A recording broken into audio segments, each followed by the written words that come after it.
ટ્રાન્સફોર્મરની કામગીરી સમજાવો.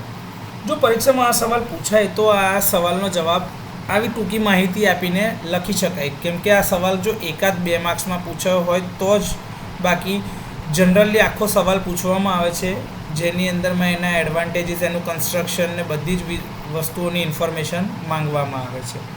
જો એવું પૂછે કે ભાઈ કરંટ ટ્રાન્સફોર્મરની કામગીરી જ સમજાવવાની છે તો પ્રાથમિક વાઇન્ડિંગ એટલે કે પ્રાઇમરી વાઇન્ડિંગ જે છે લેમિનેટેડ કોર ઉપર વીંટાળેલી હોય છે, જેની અંદર જાડા વાયરના થોડાક આંટા હોય છે અને એ લોડ સાથે સિરીઝમાં હોય છે.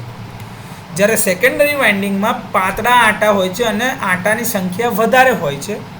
આની સાથે રિલેની કોઇલ પેરેલલમાં લગાડવામાં આવે છે જેથી કરીને સેકન્ડરી વાઇન્ડિંગને શોર્ટ કરી શકાય. પ્રાઇમરી વાઇન્ડિંગ દ્વારા વહેતા ફ્લક્સ અથવા તો કરંટના કારણે કોરમાં ઓલ્ટરનેટિંગ ફ્લક્સ અથવા તો પ્રવાહ ઉત્પન્ન થાય છે જે સેકન્ડરી વાઇન્ડિંગ સાથે જોડાય છે.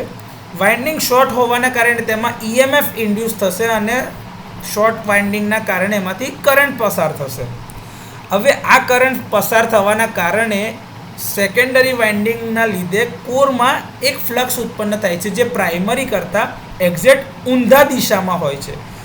એથી નેટ ફ્લક્સ કોરની અંદર જે મળે છે એ પ્રાઇમરી વાઇન્ડિંગ કરતાં સેકન્ડરીમાં ઓપોઝિટ ડિરેક્શનનું અને સમાન મૂલ્યનું હોય, એટલે કે બંને ફ્લક્સ એકબીજા સાથે બેલેન્સ થયેલા હોય છે. આમ પ્રાથમિક વાઇન્ડિંગ અને સેકન્ડરી વાઇન્ડિંગના લીધે જે ફ્લક્સ ઉત્પન્ન થાય છે એ બંને એકબીજાના ઓપોઝિશન એટલે કે વિરોધમાં હોવાના કારણે કોરમાં મળતું નેટ ફ્લક્સ શૂન્ય મળે છે.